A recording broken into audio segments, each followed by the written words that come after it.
Am I the a-hole for telling my daughter that her mom cheated on me when my daughter said my new girlfriend looks like an OnlyFans chick? Plus update. Original post.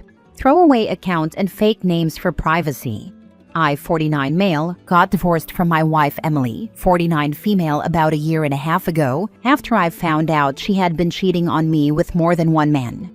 It wasn't just a one-time thing or a one-night mistake. She had full-on affairs with several different guys over time. And once I knew, I couldn't stay in the marriage anymore. We have 2 kids together, a son, Nick, 22 male, and a daughter, Skylar, 19 female. When we told the kids we were getting divorced, we didn't get into the reasons why. Emily didn't want the kids to know about her cheating, and at the time, I didn't want to make things worse for them by dragging them into adult problems. Since the divorce, the kids have spent more time with their mom. Nick especially has always been close to her, even when he was younger. They've always had a strong bond, and he didn't take the divorce too well. Skylar and I, on the other hand, have always been close. She's more like me, quiet, logical, and careful with trust. But because neither of them knew the real reason behind the divorce, they both naturally leaned more toward their mom's side, especially since I was the one who moved out and they stayed in the house with her. Recently, I started dating again. I met Lisa, 54 female, through a mutual friend. She's outgoing, funny, full of energy, and honestly, she's beautiful. She dresses in a way that some might call bold or sexy, but she owns it with confidence and grace. She makes me laugh, treats me with respect, and seems to truly enjoy life. After a few months of seeing each other, I decided it was time to introduce her to my kids. We all met up for lunch. Nick was surprisingly warm and friendly toward Lisa right away. He seemed to enjoy talking with her and even made jokes with her. I could tell he genuinely liked her. Skylar, though, was clearly not impressed. She barely spoke during the meal, kept giving side glances, and was cold toward Lisa without being openly rude. It was awkward, but I didn't want to push her in the moment. A couple of days later, Skylar came over to visit me. While we were talking, she suddenly said, "Lisa looks like an OnlyFans chick." If you knew Skylar, you'd be as surprised as I was. She's never been the kind of person to talk like that, especially about another woman. The way she said it, almost with disgust, caught me off guard. I asked her why she'd say something like that, and she just shrugged and looked uncomfortable. That was when I decided it was finally time to tell her the truth. I told Skylar that her mother, Emily, had cheated on me with several men. That's why the marriage ended. I told her that I met Lisa long after the divorce, and that Lisa had nothing to do with any of it. After I said that, Skylar just sat there in silence and softly said, "Oh." She didn't ask any questions, and she didn't get angry. She just got quiet and didn't say much for the rest of the visit. The next day, I got a call from my ex-wife, Emily. She was furious. She said that Skylar came home and was acting strange, and when she asked what was going on, Skylar told her I had said something about the divorce. Emily asked me if I told the kids she cheated. I said yes, because I didn't think it was right that they were walking around judging me and my life when they didn't know what really happened. Emily then said that I had implied I would keep it a secret. I reminded her that I never actually promised to keep her cheating to myself. I just didn't say anything at the time.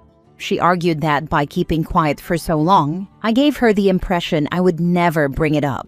And now I had broken that unspoken agreement. I told her I was done keeping secrets that made me look like the bad guy when she was the one who destroyed the marriage in the first place.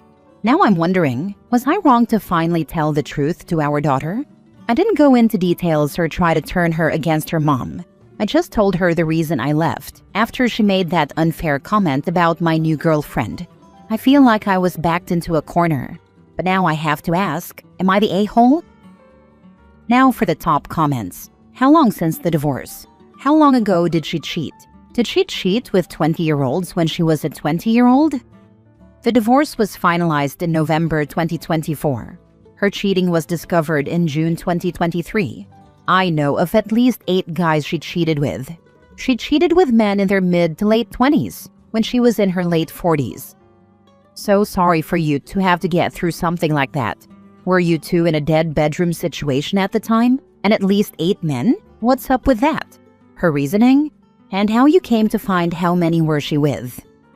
Between me and my ex-wife, there was no dead bedroom. There was frequent sex. My ex-wife said this wasn't the life she wanted. She said she wanted constant excitement. She said she was tired of acting like an innocent conservative woman. Not the a-hole. Cheaters hate consequences. All cheaters should be outed. Consequences are important for kids to understand the impact of actions, especially in families. Not the a-hole. She probably heard her mom say it about your girlfriend and just parroted it. Turnabout is fair play. I can't confirm whether or not my ex said that about my new girlfriend, but it is odd that my daughter would insult a woman that way. My daughter is a self-proclaimed sex-positive feminist, and she hates those kinds of insults towards women. It doesn't sound like words she would naturally say. Your daughter is a teenager who is probably having a bit of an issue with her dad dating. Reminding her that a comment like that is inconsistent with her beliefs would have been a more measured response than attacking her with her mother's infidelity. Now for the mini update. Something of an update since I posted. Even though my daughter is in her bedroom, in my house, I messaged her because she said she doesn't want to see anyone. She sent me a very long message she had written beforehand. In the message, my daughter admitted that her mom and her maternal aunt said those kinds of things about Lisa. She said she's embarrassed that she repeated those awful things. She said she thought that I was the one who cheated on her mom. She said she thought I had cheated on her mom with Lisa. She said she's not mad at me. She said she's mad at her mom. She said Lisa seems like a wonderful woman. She said she wants to talk about this face-to-face, but not anytime soon. She said she'll tell me when she's up to talking about it face-to-face, when she thinks she can do it without crying. Next story. Am I the a-hole for embarrassing my ex-crush after he said something very hurtful about me?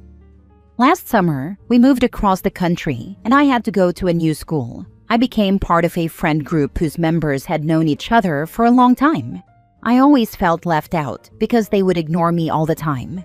A while ago, I told a friend that I had a crush on a guy from our circle of friends. He was the only one who didn't completely ignore me, and that's what led me to develop feelings for him. The very next time we were all hanging out, she brought it up in front of everyone. My ex-crush made a disgusted face and said, "No thanks, I'm allergic to Asians."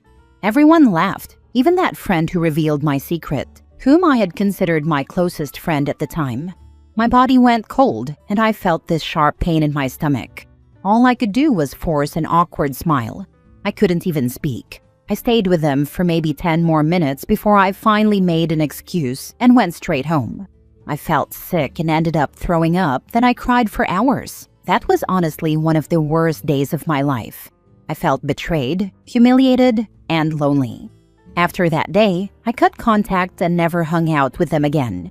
We ignored each other in and outside of school, and I managed to make new friends. Yesterday, my friends and I were in the school library's lounge area, talking about dumb stuff and giggling. At one point, I noticed my ex-crush looking in my direction.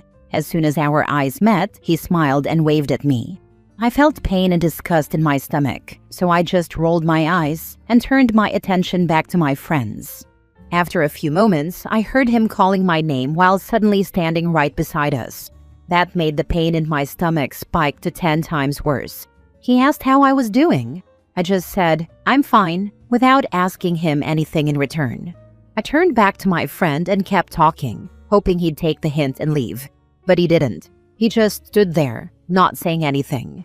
I was extremely annoyed, and I saw my friends getting worried. Looking back, I think they noticed how visibly uncomfortable I'd become.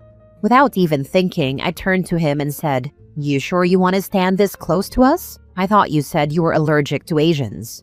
The people around us went quiet and started turning their heads. He looked shocked and embarrassed. His stupid smile vanished. Then he quickly walked away. My friends were confused and amused at the same time. I explained what had happened with the old group.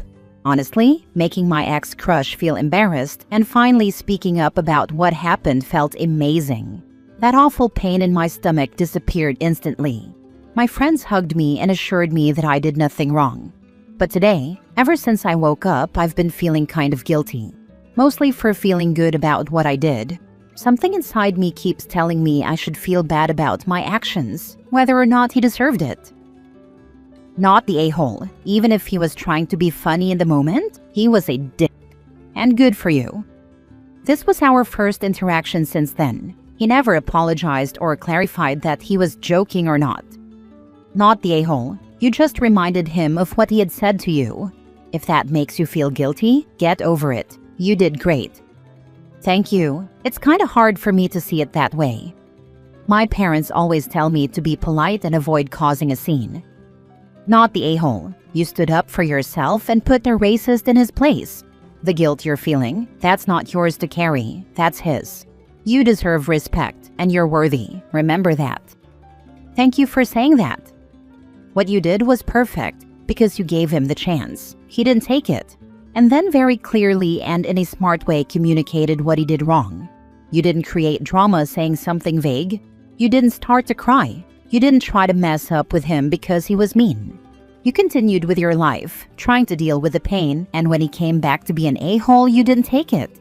By the way, he and his friends deserved way worse, but it rarely pans out for the victims to try and do anything against them, because they thrive in making fun and humiliating others. That is why I said your comeback was perfect. If he comes back and asks for forgiveness, do it if you feel it is okay, but don't become his friend ever again. For all you know, he might be just looking for another way to hurt you. Not the a-hole. I wish I had your quick wit for comebacks. I usually think of something 3 hours later, lol. I always try to avoid conflict and trouble, and bullies just bring trouble.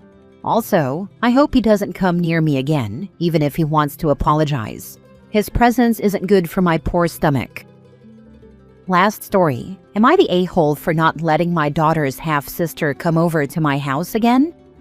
I, 29 female, have a daughter, 9 female, with my ex-husband, 31 male. When our daughter was 18 months old, I found out he had cheated and fathered another child, and I ended our marriage. He remarried the mother of his second child, and his other daughter is 8. To make my post easier to follow, I will call my daughter Ella and her half-sister Callie. My ex and I share custody of Ella. We communicate via an app and have plenty of co-parenting issues. But I always try to put my daughter first. I kept my distance from Callie and her mom for years but was getting tons of pressure from my ex's parents to invite Callie to birthday parties because my ex and his wife don't really throw any for the girls, which I knew. I didn't invite Callie, and Ella never asked me to. But my ex's parents called me a bad mother for not putting Ella first and securing her relationship with Callie. It got to me, and when a couple of "we need a babysitter right now" emergencies came up, I agreed to have Callie over when I was taking Ella on my ex's time. I regretted it. She was here far longer than agreed on, and not only would my ex's parents not take her, but I couldn't reach him at all. When she was eventually picked up by my ex, we exchanged heated words both times. He was mad at me for calling him multiple times, and I was mad he didn't send me a heads up about it. After the second time, I swore I would never do it again, and I told my ex's parents to buzz off when they started bringing up the topic of inviting Callie to Ella's birthday parties. I ignored them for the most part, but a downside of small-town living is you see people more than you'd like. A few months ago, I became aware of my ex and his wife ignoring Callie and neglecting her. Most days, nobody picks her up from school until it's late, and I have seen her waiting at 5:30 some days, so I know there's truth to that. My ex's parents mentioned it a few times, and in response, I told them they should step up and stop telling me.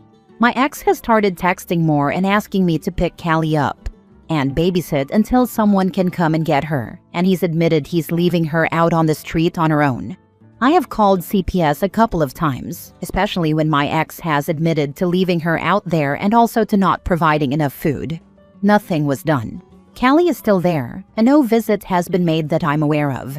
Ella does not get the same experience. Not only does she use the bus, but my ex works from home on his parenting weeks. She's never gone without food, and she is not being neglected over there. Although she hates being at her dad's and wants to live with me. She doesn't have the greatest relationship with her dad. I have documented everything so that I can try to get custody eventually. But when CPS has done nothing, the chance of a change in custody is so low, especially when Ella is not neglected. This brings me back to Callie. I have been asked repeatedly to step up and help her by my ex and his parents now, and I know she's not being taken care of like she should. But I swore never again, and I have stood by that. Ella doesn't want her here. The girls aren't close, and Ella prefers it being just the two of us. I don't want Callie here either. I know she's not the cheater, but I do see her as the product of my ex's affair still, and I hated having her here. I pushed it down when she was. But knowing Ella feels the same, it doesn't inspire me to have her over more, and I do not want to provide for the child of my ex's affair. But I know she's an innocent kid, and I'm getting grief from crappy people for it, and I guess it's making me second-guess this, especially when I'm aware of what's going on. Am I the a-hole? Not the a-hole. You have done the correct thing with notifying CPS. It is an unfortunate situation, but you are not responsible for Callie. Keep calling CPS. Remind your ex, Callie is not your responsibility, and he, her mother and ex-in-laws need to step up. Where is the mother in all this and her family? I don't know her family, but she's around. We never communicate though. Let the school know over and over and over again, and if you're aware she's abandoned, call the police. That can work more effectively than going to CPS directly. We cannot save every at-risk kid by ourselves, but we can keep them on the authorities' radar. Yep, and then if a CPS case is made against them for Callie, use the results to get more custody of your child. If they neglect one child, they will do it to others. It's rich that ex's parents are coming so hard at you. Why aren't they addressing their son neglecting their grandchild? Sounds like that whole family is garbage. Total trash. This is exactly what I was thinking. I would have deleted them from my life as well as him to the utmost extent possible. The actual audacity of these people to expect her to take care of their grandchild that their dirtbag son had through an affair. Not the a-hole.